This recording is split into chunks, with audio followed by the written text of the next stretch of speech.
जंगे मई में पाकिस्तान से शिकस्त खाने वाला भारत पाकिस्तान को किसी तरह शिकस्त देने की मंसूबाबंदी में मसरूफ है और इसी सिलसिले में भारत ने अपना एक नया मिसाइल उसका तजुर्बा किया है। लेकिन भारत के इस नए मिसाइल के मुकाबले में पाकिस्तान के पास भी एक तबाहकुन मिसाइल मौजूद है।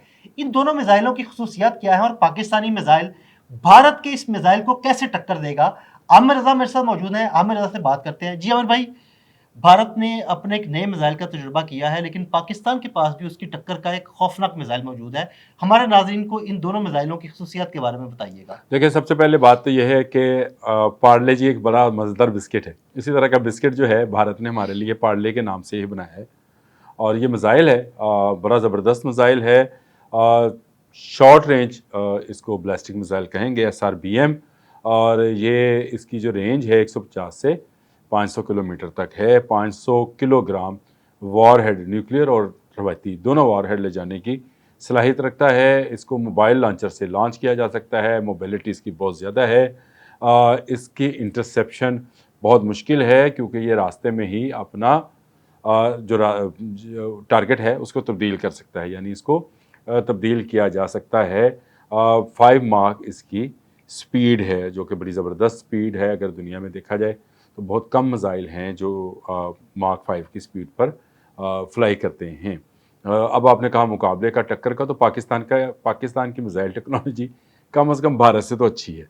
और भारत से अच्छी होने का मतलब ये है कि दुनिया में इस वक्त जो तरक्की याफ्ता ममालिक हैं उनमें दूसरे तीसरे चौथे नंबर पर पाकिस्तान की मिसाइल टेक्नोलॉजी आती है। भारत 7वें 8वें नंबर पर है इस वक्त।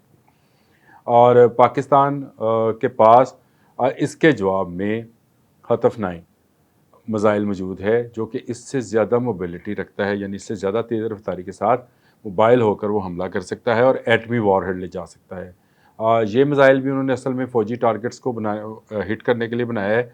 हमारा हतफ सीरीज़ जो है वो भी इस तरह की है। हतफ है, फिर नसर है। ये तमाम वो मिसाइल्स हैं जो कि इसी मकसद के लिए तैयार किए गए हैं। हमारा अगर शाहीन 3 देखें तो उसकी तो रेंज ही बहुत ज़्यादा है। और इस तरह से हैवी रेंज के मिसाइल हमारे पास अबाबील है, जिसमें एक से ज़्यादा वॉर हेड मुख्तलिफ टारगेट्स पर करने के लिए जाता है। तो मैंने पहले कहा कि टेक्नोलॉजी वाइज जो है हम बेहतर हैं, फार बेटर हैं भारत से। अब आप आ जाएं कि इसको इंटरसेप्ट कैसे। मैंने शुरू में ये लफ्ज़ बोला था कि इसको इंटरसेप्ट करना मुश्किल है, नामुमकिन नहीं है। पाकिस्तान जो है वो एक नया डिफेंस सिस्टम जो है उसकी ख़रीदारी में इस वक्त कोशा है, और वो है HQ-19।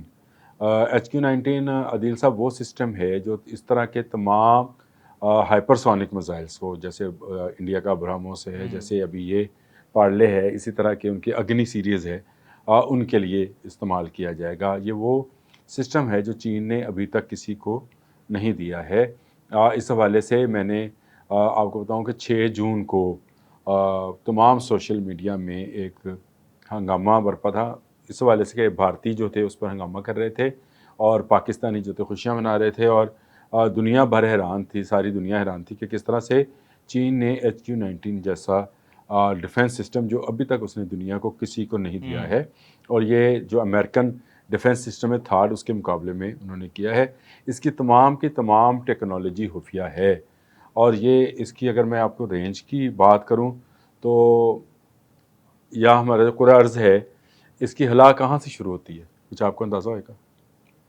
मैं बता देता हूँ, 200 किलोमीटर की बाद जी हला शुरू हो जाती है। तो अगर आपको मैं ये बात करूँ कि जो हमारा कुरा है, कुरा यहाँ से जब इसकी हवा खत्म होती है तो हला कहाँ से शुरू होती है दिल साहब होता है? 200 किलोमीटर। यही रेंज है। अरे वाह, यानी जबरदस्त। हाँ, एज ऑफ जो आपकी स्पेस है वहाँ तक ये मार कर सकता है।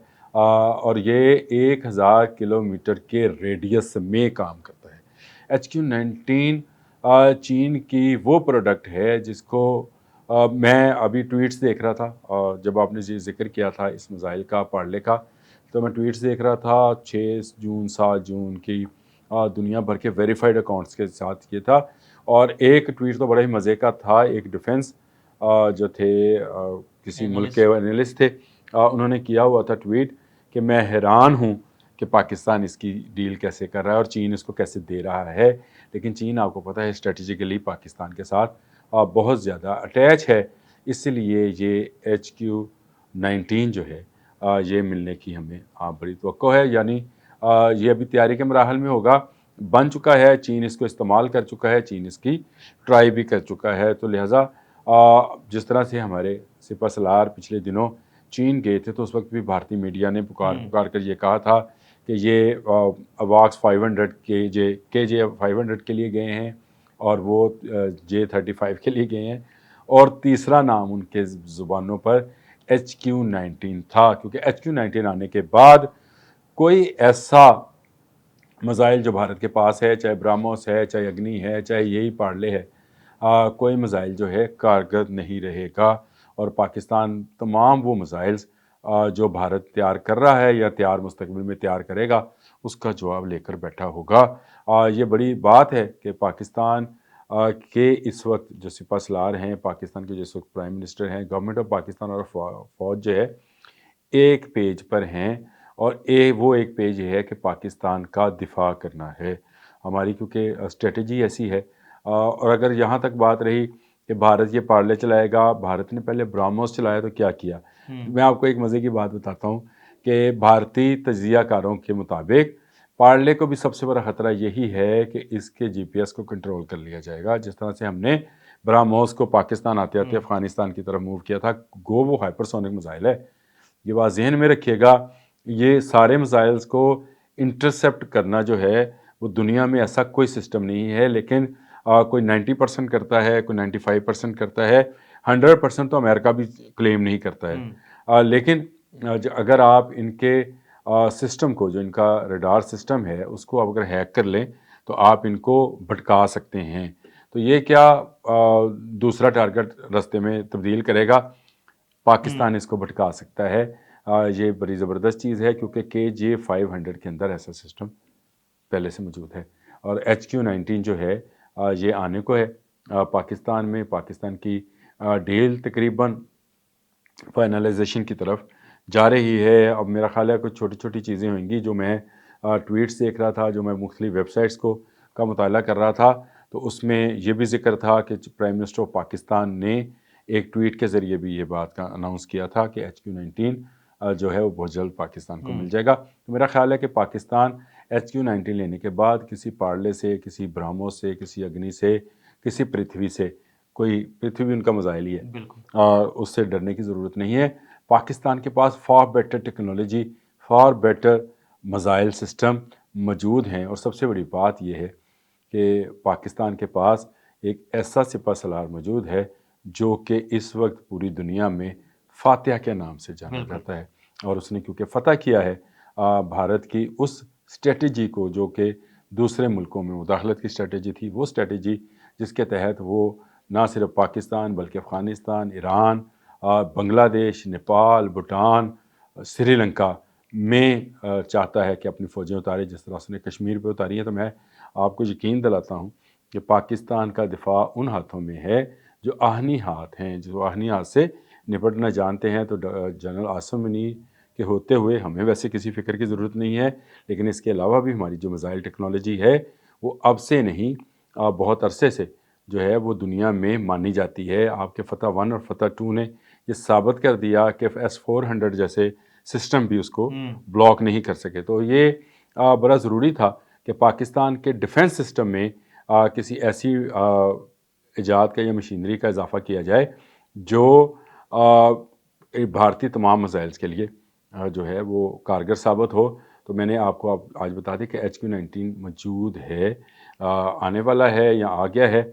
ये आते कब हैं ये पता नहीं चलता है, ये सच्ची बात है, ये खुफिया है, बड़े खुफिया तरीके से इनकी तरसील होती है। PL-15 और PL-15E जो है इसके आने का किसको पता चला था।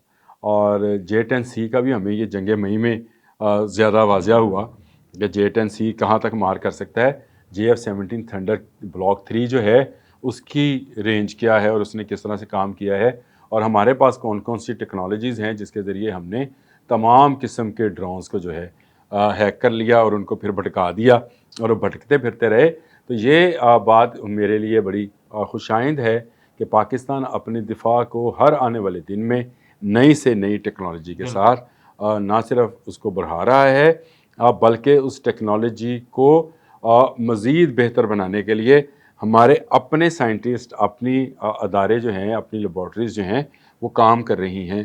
तो मुझे यकीन है कि HQ-19 जो है, ये पाकिस्तान के दिफा में अहम किरदार अदा करेगा। हमें किसी पार्ले, किसी ब्रह्मोस की पृथ्वी बिल्कुल। अग्नि से डरने की कोई ज़रूरत नहीं है। ये ऑपरेशन सिंदूर करें, ऑपरेशन जो भी करें, इन्हीं का सिंदूर मिटना है। जब ये कोशिश करेंगे, तब तब इनकी ख़वातीन के माथे से सिंदूर मिटा दिया जाएगा। ये भारत याद रखे, और मेरा ख़्याल है कि भारत को अब ये याद हो भी गया होगा, क्योंकि दुनिया मान रही है, ख़ुद भारत के अंदर से भारत की शिकस्त की आवाज़ें जो हैं बिल्कुल। उठ रही हैं, और बताया जा रहा है, तस्वीरें दिखाई जा रही हैं कि ये देखें, ये पड़ा है वो फ्रांस का लेजेंड त्यारा जो कि कहते थे किसी जंग में गिरा नहीं है, तो गिराए पड़े हैं। अब अमेरिकन सदर जो हैं वो आपके इस बात के क्लेम को मान रहे हैं कि आपने 5 जहाज़ गिराए, हालांकि हमने 6 गिराए थे। चलें, एक आध उनसे मिस हो गया, इसलिए मिस हो जाता है क्योंकि वो जो था वो अनमैन्ड लेकिन आमिर एयरप्लेन भाई, था। वो जहाज़ आपने एक भी गिराया हो तो बहुत बड़ी बात होती है। हमने तो 5 गिरा दिए, 5 और गिराए नहीं, 5 जो गिरा अब तो दिए, 6 मान गए। गिरा दिए। मैं कल भारत की वो वीडियो देख रहा था, आदिल साहब, उसमें जो उनके पॉलिटिशियंस थे वो बता रहे थे कि 3 राफेल हैं, एक SK-30 है, और SU-30 है, Su-30 जिसको बोलते हैं, और एक MiG-29 है। 5 त्यारे तो वो खुद भी गिन रहे थे। तो एक अनमैन्ड जो है व्हीकल थी वो, यानी वो जहाज़ जो था वो ड्रोन टाइप का हाँ, जहाज़ था, लेकिन वो पायलट के मिसाइल के बगैर साथ है, उड़ने वाला। पायलट के बगैर उड़ने वाला। तो 6 जहाज़ तो हमने गिराए हैं, गिरा हम 10 सकते थे। अभी आप जो बात कर रहे थे पार्ले मिसाइल की, बिल्कुल भारत ने अगर ये मिसाइल किसी दूसरे मुल्क के लिए बनाया तो उनके लिए ख़तरा होगा। पाकिस्तान की आवाम की बिल्कुल। खुशनसीबी है कि हमारे पास ऐसे ऐसे सिस्टम और ऐसा भाई मौजूद है, जिसकी दोस्ती अक्सर शहबाज शरीफ साहब कहते हैं कि अब बहरा अरब से गहरी और हिमालय से ऊंची है। तो वाकई है, चाइना की जो है टेक्नोलॉजी ये जल्द पाकिस्तान का हिस्सा होगी, और फिर किसी ऐसे मिसाइल का जो है तजर्बा चाहे भारत इससे ज़्यादा भी कर लेगा, तो हमें किसी बिल्कुल। फ़िक्र की ज़रूरत नहीं है। हला तक भेजने वाला सिस्टम, डिवाइस सिस्टम है, 200 किलोमीटर, याद रखिएगा। बहुत शुक्रिया आमिर भाई जी। बिल्कुल, आमिर भाई ने बड़ी तफसील के साथ भारत के मिसाइल और हमारे पास मौजूद दिफाई निज़ाम के बारे में आपको बताया। अदील अहमद और आमिर रज़ा को इजाज़त दीजिएगा। अल्लाह हाफ़िज़।